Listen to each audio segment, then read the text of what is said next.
नमस्कार दोस्तों, स्वागत है आप सभी का हिंदी महासागर में। आज हम पढ़ने वाले हिंदी साहित्य के जो आदिकाल है उसका दूसरा भाग है। आदिकाल से संबंधित जो महत्वपूर्ण फैक्ट हैं वो कुछ पिछले वीडियो में हो चुके हैं, कुछ इस वीडियो में पढ़ने वाले हैं। तो आइए पढ़ते हैं महत्वपूर्ण तथ्यों के बारे में। हिंदी साहित्य में जो प्रथम कवि हैं और अलग अलग विद्वानों के द्वारा अलग अलग कवियों को माना गया है। तो सबसे पहले देखते हैं कि किस कवि को और कौन सा विद्वान पहला कवि मानता है। सबसे पहले स्वयंभू को डॉक्टर रामकुमार वर्मा ने हिंदी का प्रथम कवि माना है। सरहपा को माना है राहुल सांकृत्यायन ने। राहुल सांकृत्यायन के अनुसार सरहपा हिंदी के प्रथम कवि हैं और सर्वमान्य रूप से भी देखा जाए तो सरहपा को ही हिंदी का प्रथम कवि माना जाता है और डॉक्टर नगेंद्र भी सरहपा को ही प्रथम कवि मानते हैं। पुष्य या पुंड, इसको डॉक्टर शिव सिंह सेंगर के द्वारा प्रथम कवि माना गया है, पुष्य या पुंड को। राजा मुंज को चंद्रधर शर्मा गुलेरी के द्वारा प्रथम कवि माना गया है। अब्दुल रहमान को डॉक्टर हजारी प्रसाद द्विवेदी जी हिंदी का प्रथम कवि मानते हैं। तो स्वयंभू को रामकुमार वर्मा मानते हैं, सरहपा को राहुल सांकृत्यायन और नगेंद्र मानते हैं, साथ ही सर्वमान्य रूप से भी सरहपा को माना जाता है। पुष्य या पुंड को शिव सिंह सेंगर मानते हैं, राजा मुंज को चंद्रधर शर्मा गुलेरी मानते हैं और अब्दुल रहमान को हजारी प्रसाद द्विवेदी जी मानते हैं। कुछ और विद्वान हैं। शालिभद्र सूरी को डॉक्टर गणपति चंद्र गुप्त हिंदी का प्रथम कवि मानते हैं और विद्यापति को डॉक्टर बच्चन सिंह हिंदी का प्रथम कवि मानते हैं। सरहपा सभी दृष्टियों से हिंदी के प्रथम कवि माने जाते हैं और अधिकांश विद्वानों के द्वारा इस बात को मान्यता दी गई है कि सरहपा ही हिंदी के प्रथम कवि हैं। और हिंदी की प्रथम रचना कौन सी है? तो हिंदी की प्रथम रचना है श्राप का चार, जो कि 933 के लगभग लिखी गई है और इसके लेखक हैं आचार्य देवसेन। तो श्राप का चार हिंदी की प्रथम रचना है। सरहपा की कोई भी रचना जो है उपलब्ध नहीं है, इस कारण से श्राप का चार को हिंदी की प्रथम रचना माना जाता है और यह आचार्य देवसेन के द्वारा लिखी गई है। आदिकाल की प्रमुख काव्य धाराएँ कौन कौन सी हैं? तो आदिकाल को मुख्य 7 काव्य धाराओं में बांटा गया है।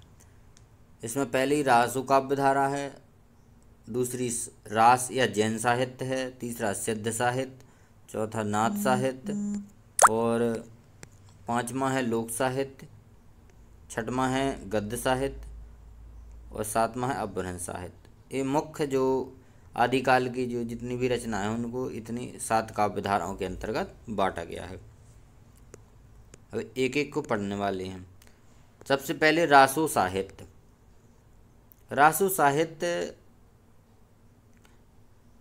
जो गारसा दत्तासी हैं, ये रासुई शब्द से रासु शब्द की उत्पत्ति मानते हैं। सबसे पहले रासु शब्द की उत्पत्ति कहाँ से हुई है? अलग अलग विद्वानों ने अलग अलग मानी है। तो इसको देख लेते, कौन सा विद्वान या कवि कौन से शब्द से रासु शब्द की उत्पत्ति मानता है।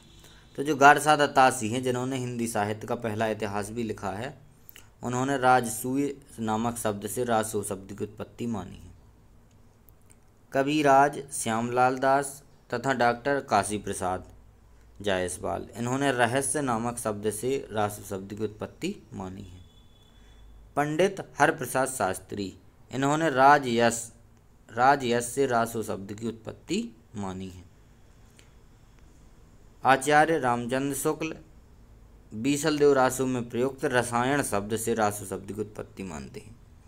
तो आचार्य शुक्ल जी रसायन शब्द से रासु शब्द की उत्पत्ति मानते हैं। हजारी प्रसाद द्विवेदी जी रासक शब्द से रासु शब्द की उत्पत्ति मानते हैं। तो जो द्विवेदी जी हैं वो है रासक शब्द से रासु शब्द की उत्पत्ति मानते हैं। आगे है चंदबली पांडे और पंडित विश्वनाथ प्रसाद मिश्र, ये भी रासक शब्द से रासु की उत्पत्ति मानते हैं। डॉक्टर बिंदेश्वरी पाठक, ये भी राजयश नामक शब्द से उत्पत्ति रासो की मानते हैं। नरोत्तम स्वामी रसिक शब्द से रासो की उत्पत्ति मानते हैं। राम स्वरूप चतुर्वेदी ये राउस या रस नामक शब्द से रासो की उत्पत्ति मानते हैं।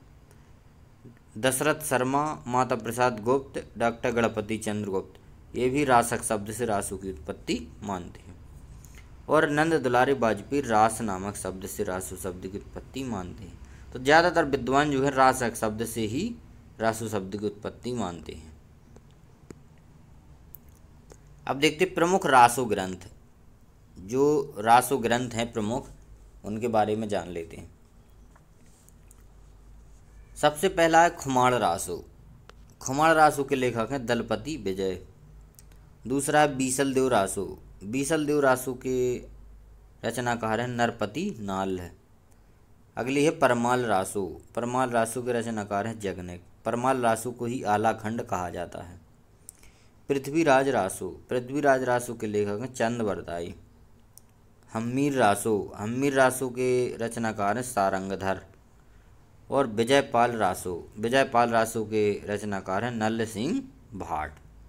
ये प्रमुख रासो ग्रंथ हैं। इनसे रचनाओं से इनसे जो है प्रश्न पूछे जाते हैं, तो इनको एक बार रिवाइज कर ले। खुमाण रासो दलपति विजय की रचना। बीसलदेव रासो नरपति नाल की रचना। परमाल रासो जगनिक की रचना। पृथ्वीराज रासो चंदवरदाई की रचना। हम्मीर रासो सारंगधर की रचना। विजयपाल रासो नल्ल सिंह भाट की रचना। रासो काव्य से संबंधित कुछ अन्य तथ्य। जो पृथ्वीराज रासो है चंदवरदाई द्वारा रचित, इसमें 68 प्रकार के छंदों का प्रयोग हुआ है। तो पृथ्वीराज रासो में 68 प्रकार के छंदों का प्रयोग किया गया है।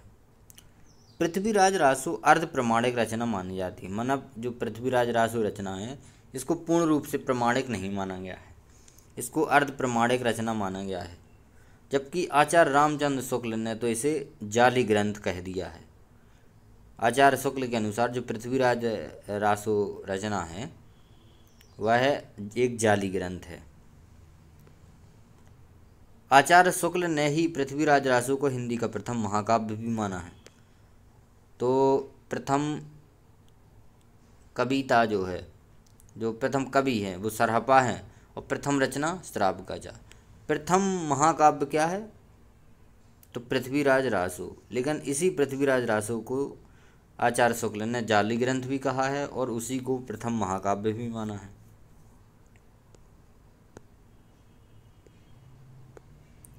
आचार्य हजारी प्रसाद द्विवेदी ने पृथ्वीराज रासो को सुख सुखी संवाद में रचित माना है। जो पृथ्वीराज रासो रचना है उसको आचार्य शुक्ल हजारी प्रसाद द्विवेदी मानते हैं कि यह सुख सुखी संवाद में रचना हुई है। हिंदी में 12 मासा का वर्णन सबसे पहले बीसल देव रासो नामक रचना में देखने को मिलता है। बीसल देव रचना है जो नरपति नाल की, उसमें सबसे पहले 12 मासा वर्णन जो हुआ है उसको देखने को वह मिलता है। जो परमाल रासो जगनिक की रचना है उसमें वीर बनाफरों के 52 युद्धों का वर्णन हुआ है। जो आलाउदल नाम के जो वीर बनाफर थे उनके 52 युद्ध जो उन्होंने 52 लड़ाइयाँ लड़ी हैं उसके बारे में वर्णन किया गया है परमाल रासो में। परमाल रासो का सर्वप्रथम प्रकाशन किया था फर्रुखाबाद के तत्कालीन कलेक्टर चार्ल्स इलियट ने। तो जो उस टाइम पर जब भारत जो है अंग्रेज़ों को गुलाम था, तो उस समय सबसे पहले परमाल रासो का जो प्रकाशन हुआ था आलाखंड के नाम से करवाया गया था। किसके द्वारा? चार्ल्स इलियट ने 1865 में। चार्ल्स इलियट ने 1865 में आलाखंड के नाम से जो परमाल रासो है उसका प्रकाशन करवाया था।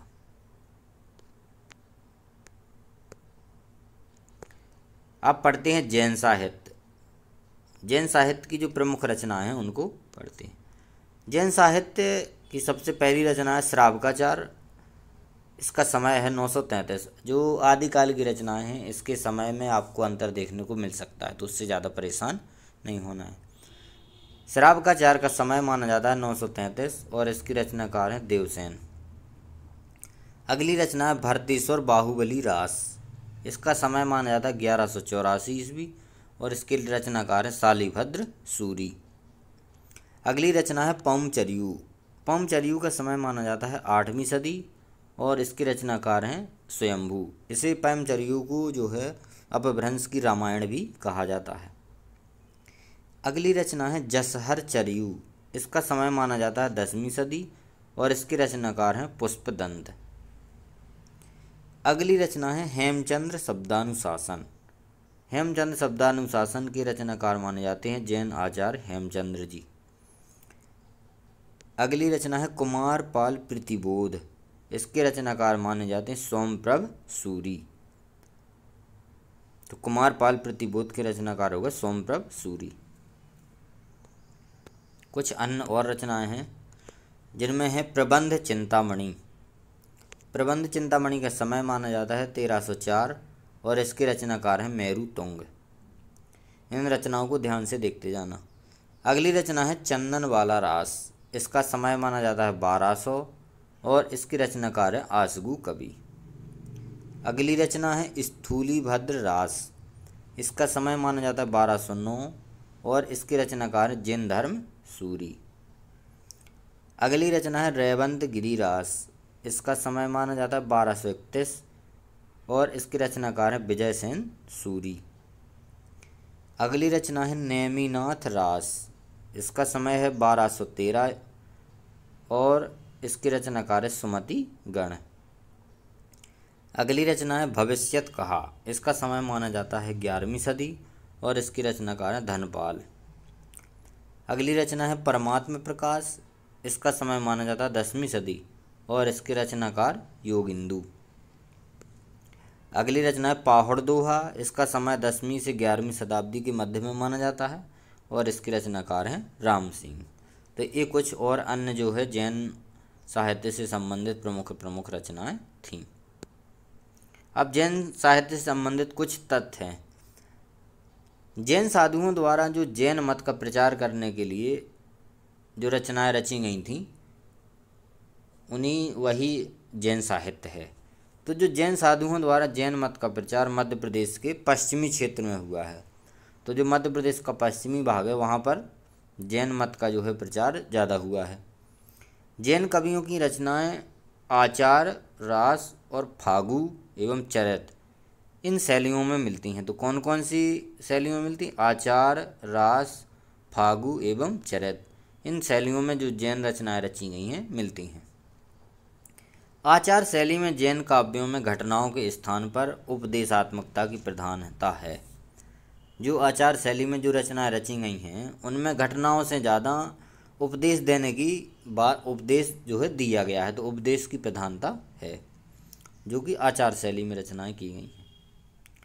अगला पॉइंट है जैन साहित्य का सर्वाधिक लोकप्रिय रूप रास ग्रंथ माना गया है। तो जैन साहित्य का जो सबसे लोकप्रिय रूप है वो कौन सा है? रास ग्रंथ। जैन तीर्थंकरों के जीवन चरित्र तथा वैष्णव अवतारों की कथाएं रास नाम से पद्यबद्ध हैं। जो जैन तीर्थंकर हुए हैं उनके जीवन चरित्र के बारे में और जो वैष्णवों के अवतार हैं उनकी भी कथाएं रास नामक जो साहित्य है उसमें पद्यबद्ध की गई हैं। जैन कवियों ने हिंदी में भी रचनाएं की जिन पर अपभ्रंश का प्रभाव दिखाई देता है। तो जो जैन कवि हैं उन्होंने अपभ्रंश में भी रचनाएं की हैं।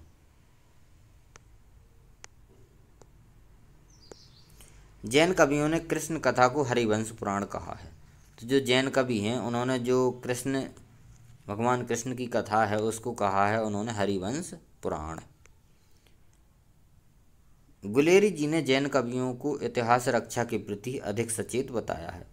तो जो चंद्रशेखर शर्मा गुलेरी जी हैं उन्होंने जो जैन कवि हैं उनको इतिहास रक्षा के प्रति सचेत बताया है, माने इतिहास रक्षा के लिए वो आगे रहे। तो इस वीडियो में इतना ही, मिलेंगे अगले वीडियो में।